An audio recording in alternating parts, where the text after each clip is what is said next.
Já estamos de volta com o Jornal Setorial, lembrando que você de casa pode acompanhar o Jornal Setorial também por nossas redes sociais. É só você procurar por facebook.com/TV Setorial e também pelo nosso canal no YouTube. Lembrando que transmitimos o nosso jornal pelo YouTube de segunda a sexta-feira, sempre meio-dia. Vá lá no buscador, digite TV Setorial, aproveita, faça a sua inscrição, ative o sininho para ser notificado quando a gente estiver ao vivo. Hoje, sexta-feira, 21 de abril, feriado. Amanhã, dia 22, é o Dia Mundial da Terra. E a gente vai falar sobre esse assunto tão importante aqui no jornal agora. Para isso, eu recebo um convidado especial, Rafael Vieira da Silva, ele que é pesquisador ambiental e também um educador de um projeto bem legal ali de São José dos Campos, que é o Celebreiros. Tudo bem, Rafael? Tudo bom, obrigado pelo convite, prazer. Queria perguntar para você, antes de a gente entrar no assunto sobre a Terra, o que é a ONG Celebreiros, o que ela faz, com quem que ela trabalha especificamente? É uma associação a Celebreiros, né, desde 1999, e ela começa com atividades artísticas, com projetos aprovados, e aí ampliando para a área ambiental. E hoje ela atua com todas as faixas etárias, né? O projeto que eu atuo especificamente é com jovens, mas a gente não fecha as portas para pessoas mais velhas ou então pessoas da melhor idade. E o foco é sempre ampliar o senso crítico, trazendo temas relevantes, trabalhar sempre com educação, com educomunicação, né? Então é um pouco do que a gente faz lá no Celebreiros. Legal. E vocês trabalham dentro de escolas, vocês levam alunos ou pessoas da comunidade para dentro da ONG? Como é que funciona esse trabalho de vocês?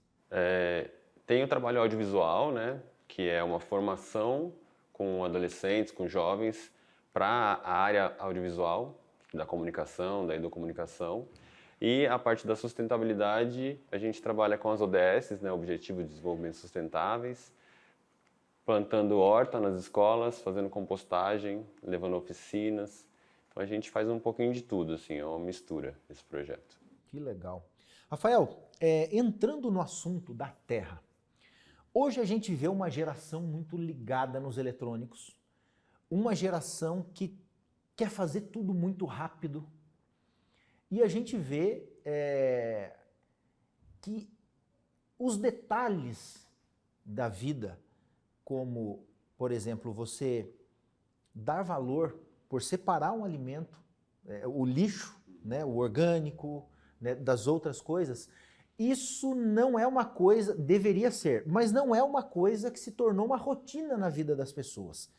Como é que você trabalha para conscientizar uma geração que não foi educada a fazer isso? Como é que você trabalha isso?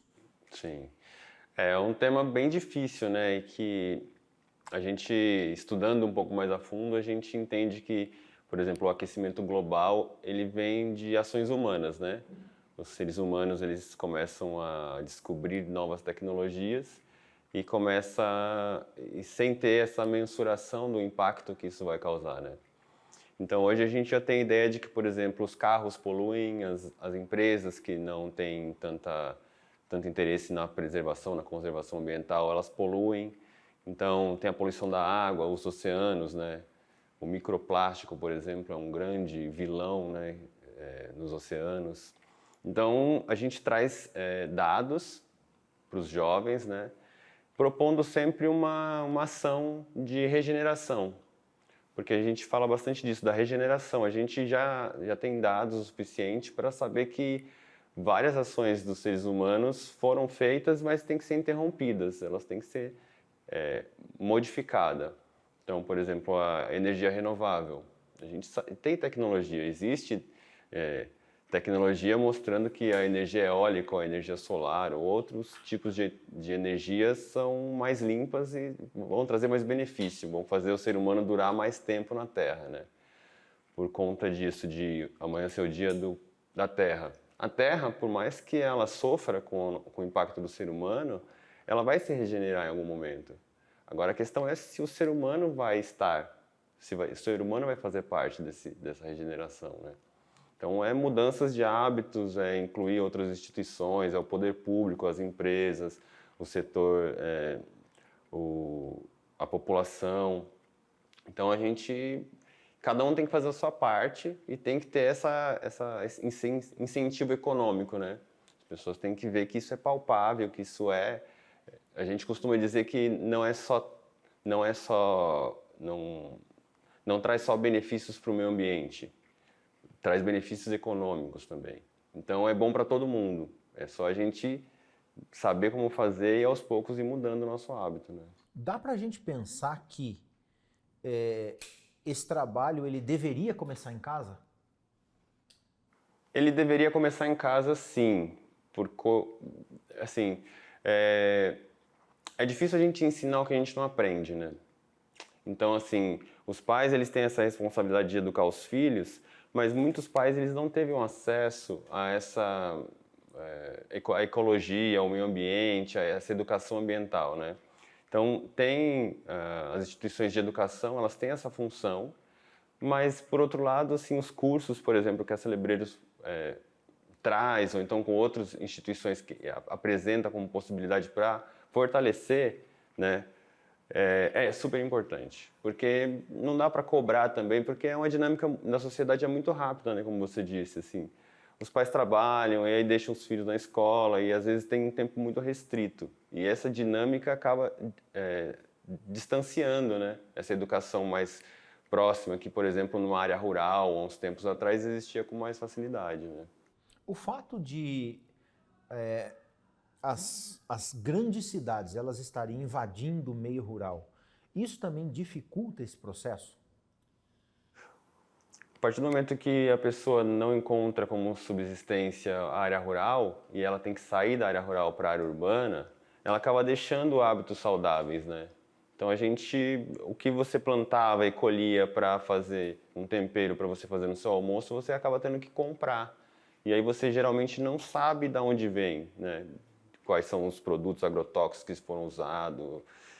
Então você acaba, por um estilo de vida mais dinâmico, você acaba abandonando um estilo de vida mais saudável. Então eu acho que está no momento ainda a gente achar um equilíbrio nisso, né? Ter hábitos mais saudáveis e começar a incentivar isso, né? Em todas as áreas, educando os filhos, pressionando o poder público, as empresas, já tem a ESG, que é uma norma das empresas para trabalhar de uma forma mais sustentável, né? Então, as ODS, né, os Objetivos de Desenvolvimento Econômico da Agenda 2030, né, da ONU. Então, existe uma perspectiva de melhoria, mas tem que ter, além da teoria, a prática, né? Tem que ter incentivo financeiro, mudança na construção, mudança de hábito, a educação. Então, tem que ser todos os focos, né? Tem que vir de todos os lados. A gente vê muito se falar no clima, no carbono, né, em energias renováveis. Hoje se vê uma divulgação, né, massiva com relação se fala muito nos carros elétricos por conta do combustível. E é importante, a gente sabe disso. Agora, trazendo essa realidade para o outro campo, como é que se trabalha isso? Como é que se traz essas informações ou essa consciência para a realidade de um grupo de pessoas que não vivem isso? Vou ser mais específico, a gente até conversava isso em off. Mais de 30% da população do Brasil não tem acesso ao saneamento básico. Como é que a gente vai tentar uma forma de virar essa situação? Porque para você criar consciência, você tem que minimamente estar incluído dentro de um contexto, né? E para vocês isso é um desafio muito grande, né? Sim. O crescimento demográfico, né, enquanto vai aumentando o número de pessoas e vai tendo essa necessidade, até essa questão do deslizamento, né, morar em área de risco. Então, eu acho que depende um pouco dessa garantia social. Se as pessoas têm minimamente uma questão social garantida, elas conseguem ter essa relação um pouco mais saudável, né? Mas essa questão do saneamento, por exemplo, existem técnicas de saneamento ecológico. Então, é isso, teria que se desenvolver e trabalhar com o poder público para que isso se difundisse, né? Que nem a questão das cisternas no Nordeste. É uma questão, uma tecnologia social disponível, que teve incentivo. Então, existem soluções para as questões ambientais e que dependem um pouco de força de vontade do poder público, dos políticos, né, das empresas, de incentivos, de editais, enfim. Então, eu acho que a gente vive num momento histórico em que isso é a possibilidade de ouro para a gente reverter uma situação que está degradante, que está poluindo, desmatando, sabe? Então, e as pessoas veem, né? Todo mundo, até uma pessoa leiga, entende, assim, as pesquisas dizem que as pessoas têm interesse nesse tema, né? Na questão ambiental. Então, é assim, é através da educação, através da economia, através de legislações, entendeu? É por aí, a gente acredita nisso. Rafael, deixa eu te perguntar. A gente sabe que o que não é cuidado, lá na frente, os reflexos eles vão acontecer. O que pode acontecer com o planeta se políticas não forem voltadas para o cuidado da Terra, se o meio ambiente não for cuidado da forma como se deve, o que pode acontecer lá na frente? Uma das coisas é a gente ter um problema em relação à desertificação do solo. Então, no momento em que a gente tira a mata nativa para pôr o pasto ou uma monocultura, enfim, a gente está degradando o solo. Então, a gente precisa investir em regenerar o solo. Existem técnicas que regeneram o solo, muito satisfatórias. Isso é uma das causas, isso é uma das questões. Outra questão é a água potável, o acesso à água potável. Porque antigamente as pessoas tinham essa ideia de que a água era um recurso renovável, mas não é. A água potável é uma pequena porcentagem do planeta e se a gente não fizer um bom uso dela, a gente vai, assim, já tem gente, né? No mundo muitas pessoas sofrem com falta d'água, né? Então tem a falta d'água, tem a desertificação, tem essa mudança da matriz energética, né? Então o uso do combustível fóssil pode ser substituído e tem que ser substituído, sabe? A gente vive num momento em que tem avanços e retrocessos, mas quando a gente chegar no equilíbrio em que a gente só tem avanço, a gente vai substituir. Não tem como, não existe uma possibilidade. O aquecimento global está dizendo isso. O derretimento das geleiras, sabe? São vários, assim, furacões, terremotos, tempestades. São alertas claros de que o ser humano está fazendo alguma coisa errada. Tem que mudar. Existe tecnologia, existe pesquisa, sabe-se qual é o caminho para a mudança. Então a gente só precisa caminhar até ela, né? Mudar os hábitos, abrir os olhos, sabe? Em vez de comprar um produto que polui mais, a gente deixa de comprar, a gente compra um produto que polui menos, se não conseguir comprar um que não polui nada, né? Então a gente tem que ir por esse caminho. Entendi. Rafael, para a gente terminar, o que em casa, na prática, eu posso fazer para colaborar com o meio ambiente?